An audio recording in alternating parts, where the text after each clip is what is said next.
Pues por fin tenemos en órbita rosa, yo creo que ahora mismo de su generación, el periodista del corazón más popular y a veces, no sé si eso le pasa alguna factura o no, ahora nos lo contará Javier de Hoyos, gracias por estar.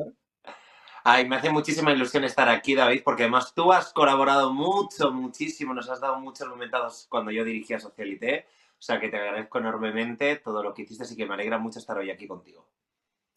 Tengo que decirte, yo te conocí cuando dirigía Socialité y además, ya que estoy aprovecho y le digo, hay que dar las gracias en el caso de Socialité, porque era un programa muy divertido, nos lo pasábamos muy Sí. bien, pero además nos dabais posibilidad de contar a veces cosas que los medios tradicionales muchas veces no dejaban hablar. Por ejemplo, en temas de Casa Real siempre nos disteis una libertad que me temo que ahora no hay en según qué medios de comunicación. Lo tengo que Hombre, decir. llegamos a especular quién podía ser el novio de la princesa. Llegamos a decir Gavi, un futbolista que fíjate que yo me acuerdo que estaban ahí en pleno mundial, creo que era, y llegó a Sí, comentarlo el entrenador Luis Enrique, ¿no? Se llama, es que yo soy fatal para el fútbol y fíjate Luis que hago Enrique fotos era con Luis Enrique, futbolistas, sí, sí, pero, sí. pero vamos, Sí, que sí. Luego ya es verdad que se cortaron y dijeron, oye, un poquito más de cuidado, tal, pero nos lo pasábamos muy bien. mucho. Y durante años nos disteis una libertad. Y fuera más allá del entretenimiento, se daba mucha información en Socialite, muchísima. Sí, En hombre, es que ocasiones seguramente que otros medios piensa que había 20 vídeos mínimo por programa. O sea, y no era un programa que abordásemos bloques largos de un mismo tema. Había días que sí, había especiales y demás, pero por lo general intentábamos que fuese un programa como TikTok, que fuese todo súper picado. Entonces dábamos tantos, tantos temas y tantas noticias que, pues bueno, oye, ahí estábamos. hablando de temas especiales. Mira, es que encima la entrevista de hoy coincide en el mejor momento. Recuerdo que hicimos un especial que nunca se emitió en su De totalidad, Bárbara. de Bárbara y el emérito, acuérdate. De Como cuatro acuerdo, me especiales. acuerdo. Que Que yo me menudas acuerdo que bombas decía, soltaste tú ahí, ¿eh? yo me acuerdo que decía, pero lo vais a emitir todo. Evidentemente no se puede emitir todo. Hubo que Ahora hacer muchas de las cosas que cortes. contamos, sí. Y ahora muchas de las cosas que contamos, bueno, las está contando la propia Bárbara. Oye, ¿tú cómo lo viste en la entrevista de ella? Ya que estamos.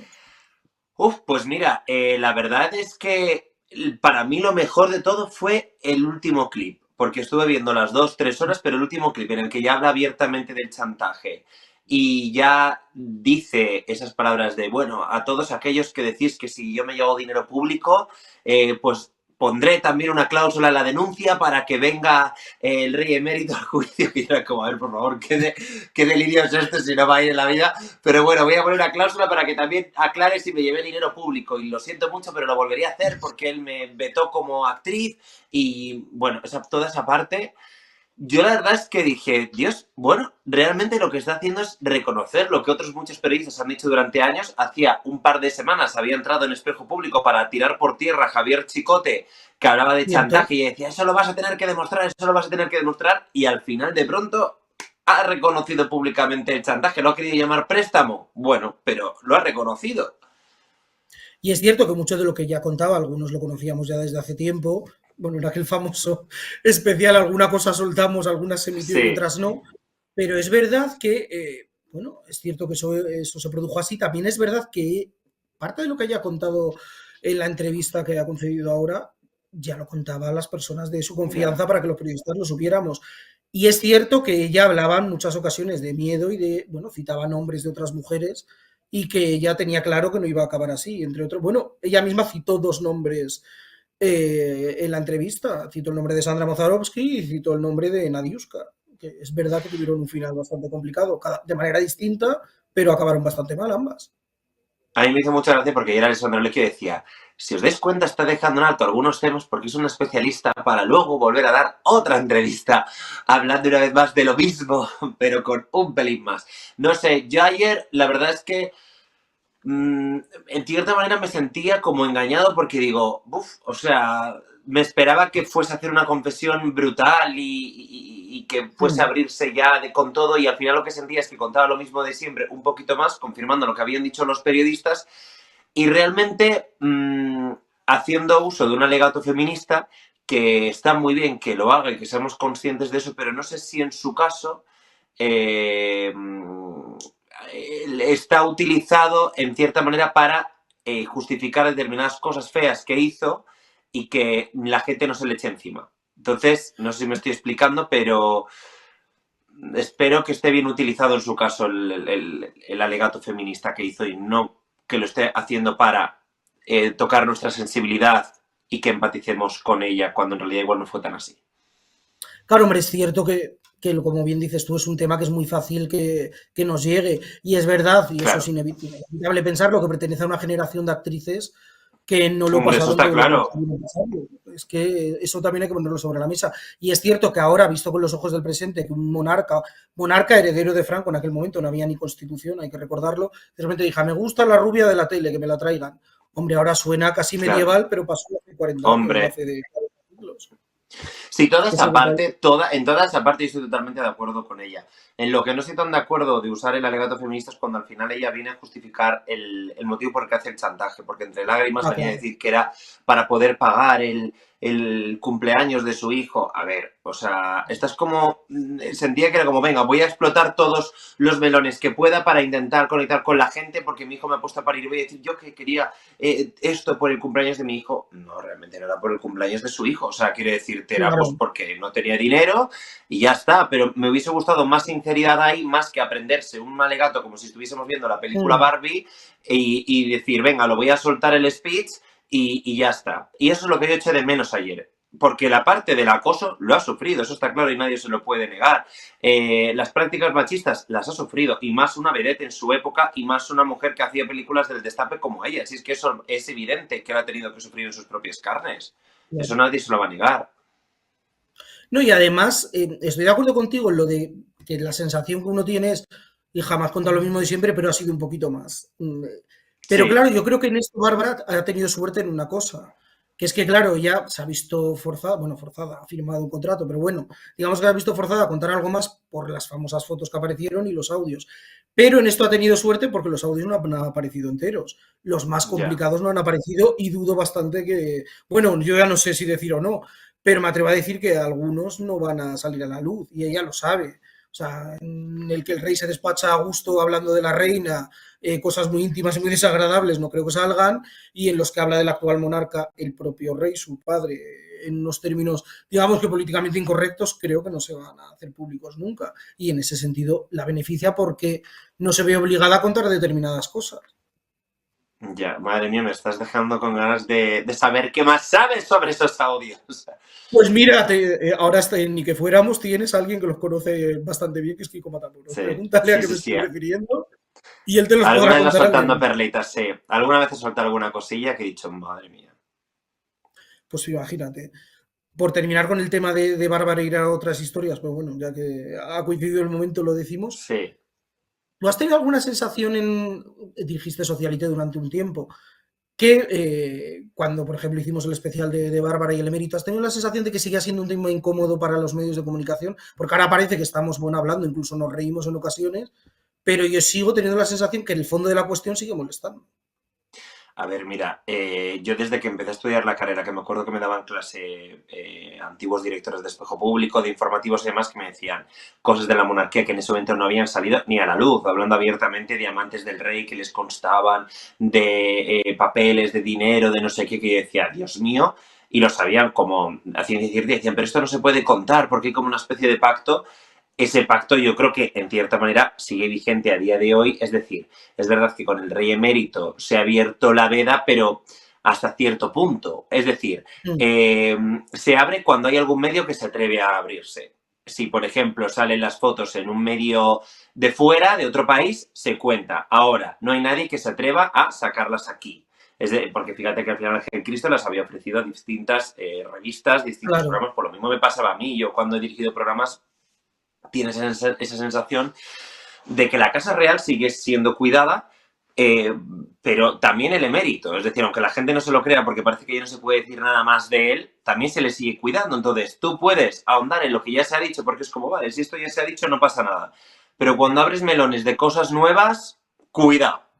Cuidado que casi Sí, nadie se atreve. de hecho, yo me acuerdo que muchas de las veces que intervine fue para hablar de Corina, por ejemplo, y era siempre, como dices tú, ha dado una entrevista en la BBC de Londres, ha hecho un podcast en Alemania, y a raíz de aquello comentábamos, pero es verdad que no Claro. había ningún medio. vamos a traer a Corina y le vamos a sentar en un plato y que nos cuente aquí en España, en vivo y en directo, lo que no, eso no sucedía. Y de hecho, fíjate, yo recuerdo que una vez, esto fue en Sálvame, yo acudí a hablar de Corina y unas semanas antes, era el verano de 2020, cuando se marchó al mal llamado exilio Juan Carlos I, y una compañera de generación de Bárbara Rey se puso en contacto con el medio en el que yo estaba entonces, con el Cierre Digital, para contar su historia con el emérito. Pero ella lo que pretendía es que lo contáramos nosotros en tercera persona para luego ya ella salir y decir sí o no. Evidentemente no lo hicimos Claro. porque si no eres tú el interesado no lo puedes hacer. Pero había esa sensación como de, tengo ganas de contarlo, pero contadlo vosotros. Nunca, por Sí, cierto, es un nombre que todavía no ha salido, tengo que decirlo. Esta todavía no ha salido. madre mía. Qué fuerte. Pero ¿ves por qué no sale? Pues por eso mismo. Porque Ahí siempre hay que ir estamos. con cuidado. Y esta además, bueno, sí, alardeaba de que sí que había sido bien pagada por su relación con el emérito. No tiene ningún problema en Uy, contártelo.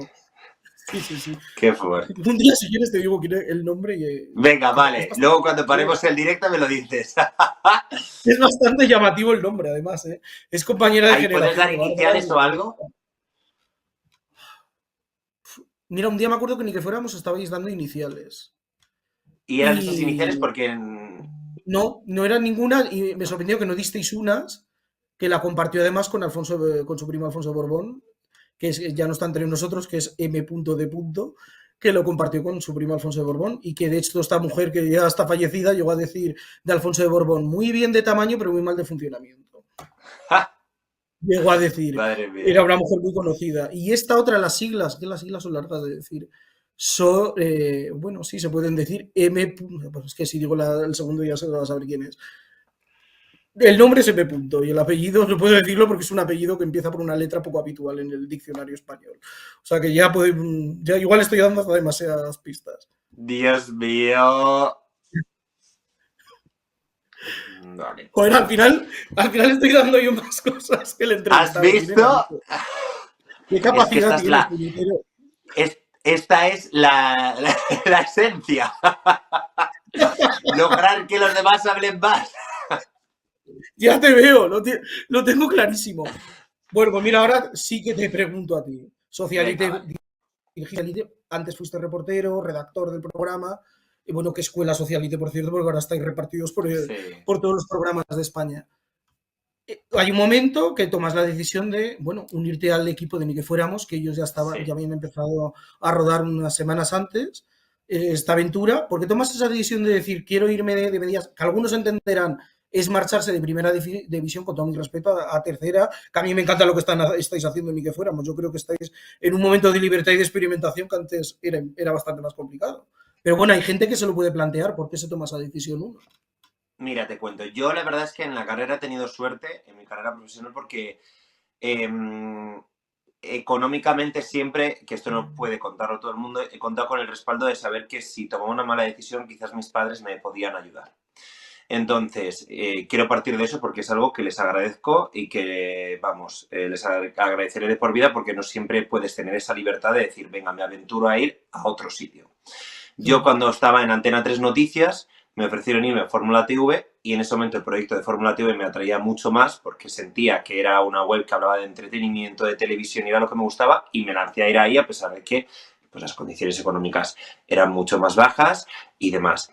¿Qué me pasó? También me pasó lo mismo cuando me fui fui de Fórmula TV al Cascabel. En el Cascabel tenía mejores condiciones económicas de 13TV, que fui ahí de copresentador. Y luego cuando me ofrecieron irme a Socialité, para que tengas una idea, yo creo que empecé cobrando, no llegaba ni a los 1.000 euros. O sea, justico ahí 1.050, cuando ya en un puesto de copresentador, evidentemente ganaba mucho más dinero.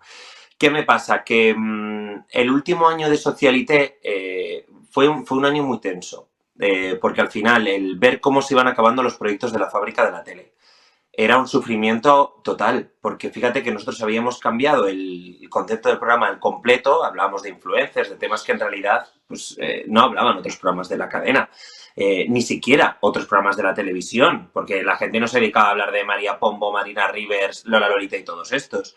Pero aún así había un cierto miedo de qué va a pasar. Cuando estabas viendo que se acababa todo el universo Sálvame, cuando estabas viendo que se estaban acabando todos los proyectos de la fábrica, fue un año brutalmente duro a nivel mental, porque era, vamos a continuar con un programa que no sabemos, o sea, es como cuando trabajas para algo sin saber si va a tener recompensa todo el esfuerzo que metes, porque al final piensa que yo en Socialite lo dirigía, pero yo, por ejemplo, en mi caso me implicaba tanto que me iba con el móvil a hacer entrevistas en los días libres, pues a actores, a cantantes, porque era muy difícil meter a gente del mundo de la interpretación en el programa, porque veían una Pero lo barrera con los conseguisteis al programas del final, ¿eh? corazón. Lo conseguimos, pero a base de convencer, decir, venga, voy yo mismo, hago las entrevistas, me comprometo a estas cosas que os he prometido, diciendo, venga, voy a dar la cara, y si me he comprometido que a Vanessa Martín no le voy a preguntar por A, B, C y D, voy a ir yo para que veas que no es que te mando a otra persona y digas, ay, es que esta otra persona no sabía esta directriz, qué pena, se le escapó. No, para cumplir con la palabra al 100% y que veas que si hay algún problema, lo tienes conmigo de manera directa. Entonces, lo hice, nos esforzamos muchísimo todo el equipo, porque encima era un equipo muy joven. Lo que te digo, había un ritmo de vídeos de 20 vídeos por programa. O sea, la gente no se imagina el trabajo que sigue habiendo a día de hoy, porque Socialite sigue ahí y es un trabajo brutal y abrumador el que hacen los compañeros que están, porque son muchos de los que estaban ahí y los que estábamos en ese momento. Entonces, era un esfuerzo muy grande por parte de todos para llegar, porque creíamos en ese sueño de Socialite, y a la vez tú veías que se iban acabando todos los proyectos de la fábrica a la tele y decías, madre mía, ¿qué va a pasar? ¿Qué va a pasar? Hay un momento en el que nos reúnen y nos dicen, Socialite sigue, a pesar de que en los medios en algunos salía, se acaba en diciembre, se acaba en septiembre. O sea, trabajar con ese agobio ese año fue horrible. O sea, fue horrible a nivel mental de decir, venga, voy a pasar de todo lo que esté saliendo en los medios de comunicación, de todo lo que nos digan, de los rumores, de los pasillos, de todas las cosas, vamos a luchar por el programa. Y hay un momento en el que en esa lucha de pronto dicen, vale, va a continuar, os vamos a cambiar de productora a Fénix y además vamos a cambiar a las presentadoras. Para mí eso fue un choque porque me encanta María Verdoy, pero es verdad que el hecho de decir que se vayan María Patiño y Nuria Marín, que son los rostros del programa, para mí era una manera de decir, que va a haber una antes y un después en Socialite, que lo que habéis estado haciendo hasta ahora va a cambiar. Y a mí me entró mucho miedo. Porque yo si trabajaba en ese programa y la gente que trabajaba en ese programa y que trabaja, que no son sueldos altos, que son sueldos muy bajos, que si trabajábamos en ese programa era por la ilusión, porque nos sentíamos, el concepto este de familia, pues lo sentíamos. Es que hasta salimos de fiesta los domingos juntos, nos íbamos al cine los lunes, hacíamos planes todo el día, estábamos todo el equipo súper implicado, éramos amigos y nos lo pasábamos genial trabajando. Entonces cuando yo sentí que iba a cambiar el concepto del programa, yo ahí empezó mi cerebro como empezaron a entrar ideas que no estaban antes ahí, de decir, ya llevo 7 años aquí, llevo 7 años en los que he crecido, pero ahora voy a poder seguir creciendo, voy a poder seguir trabajando con esta libertad con la que he trabajado hasta ahora, en la que a nadie le importaba, como éramos un programa pequeño, los jefes de la fábrica nos dejaban libertad absoluta de decir, venga, experimentar. Y también Mediaset, o sea, quiere decir que era algo conjunto, porque me venía tanto de Mediaset como de los jefes de la fábrica. Libertad. Y decía, joder, ¿se va a acabar esta libertad creativa que estamos teniendo? Y la verdad es que yo empecé a sentir en la nueva etapa que sí que se estaba acabando esa libertad creativa, porque igual de pronto me decían, oye, pues habla más de Fran Rivera, y decía, pero si no es noticia, y decían, bueno, pero a la gente mayor, al público le gusta verle. O sea, yo sentía que el concepto que había creado de vamos a hacer un programa que sea divertido, entretenido y en el que sienta que todo el rato estamos contando actualidad, de pronto se estaba desdibujando y estábamos empezando a ser lo mismo que el resto de programas. Y entonces yo ahí sufrí una crisis brutal de decir qué hago con mi vida.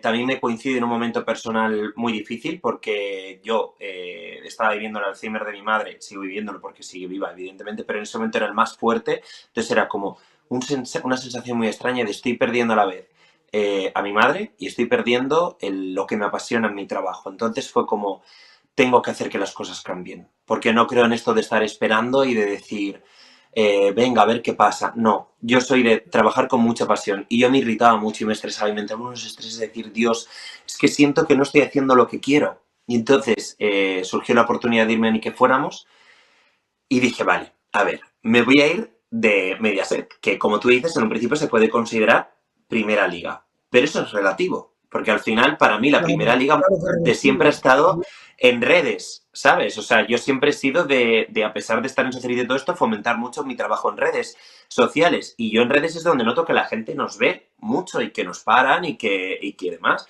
Entonces dije, siendo que este es un proyecto nuevo que nace con todos los problemas del mundo, porque es como está vetado, la gente, los profesionales lo ven mal, nadie me va a aconsejar irme a ni que fuéramos, porque es como, ¿qué estás haciendo? ¿Te vas a vetar? ¿Te van a cerrar puertas en Mediaset?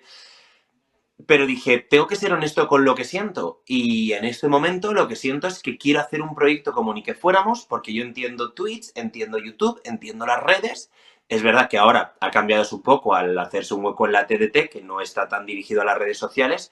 O sea, está dirigido, pero hay que tener en cuenta las dos cosas, ¿no? No es como la tele tradicional bueno, más tradicional por la TDT, que aunque tengamos un público muy joven, pues le sigue gustando un determinado contenido, y Claro. la gente de redes. Entonces es como la simbiosis perfecta.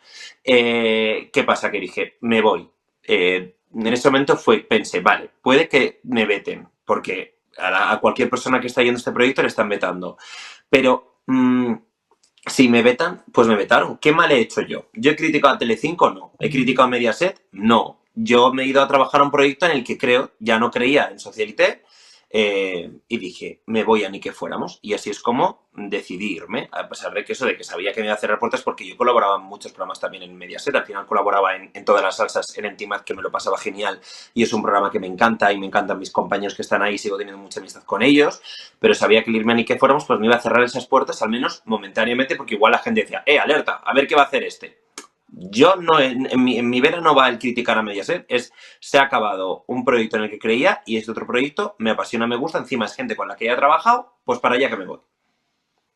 No, y además, yo cuando empezó Ni que fuéramos, lo dije desde muy al principio del proyecto, creo que Andy o Anne, porque todavía no estabas tú, pero llegaron a generar esa sensación de comunidad que a través de Hmm, YouTube y de Twitch se consigue muy fácilmente. Yo creo que muy rápidamente lo consiguieron.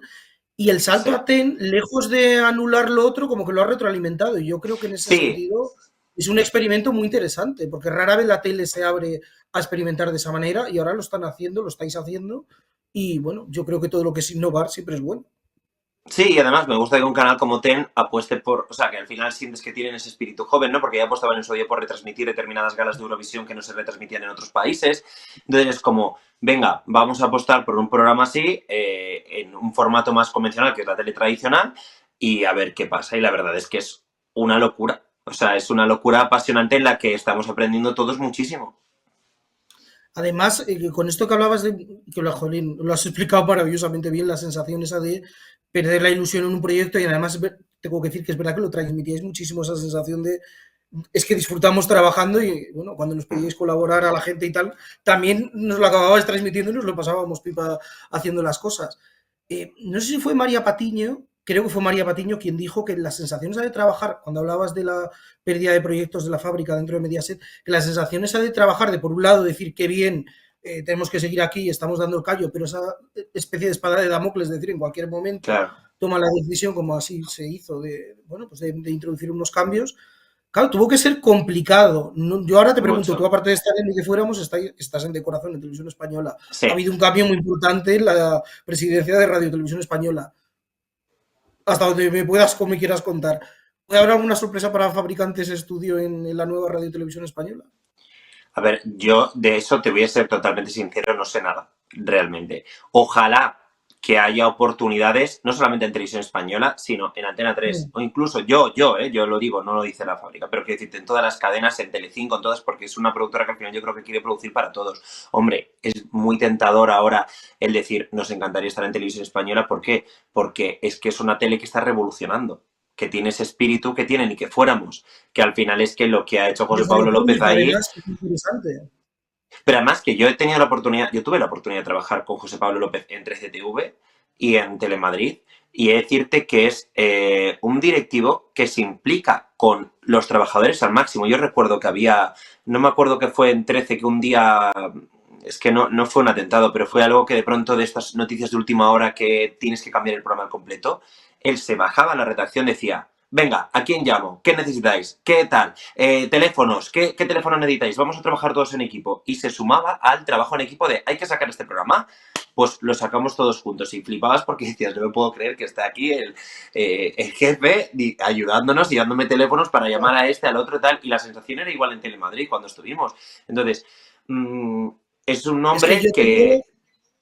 Yo tengo, Javi, la sensación de que a José Pablo López, que es, no tendría que ser llamativo, pero llama la atención, por desgracia, porque no es habitual, es un directivo al que le gusta la televisión. Le apasiona, o sea, es que te lo puedo asegurar, le apasiona. Eso es lo que a mí me flipó de él, que dices, yo me acuerdo cuando me contrataron en el Cascabel de 13TV, yo decía, a ver, yo no quiero hablar de política porque aquí es un programa que tiene una ideología marcada, muy marcada, Muy pero determinada, si vamos a hacerla muy así. determinada, porque bueno, es verdad que tenían voces de todos los partidos, pero al final cada programa sabemos perfectamente qué línea lleva, ¿no?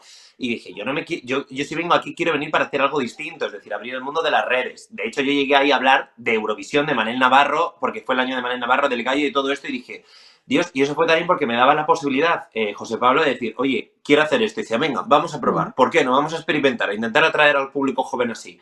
Es una persona que escucha. Entonces, al final, pues evidentemente te gusta trabajar en una televisión en la que uno está siendo el centro de noticias ahora mismo de todo lo que está pasando, porque están revolucionando, están apostando por nuevos formatos y porque creo que tiene ese espíritu rebelde como el de ni que fuéramos.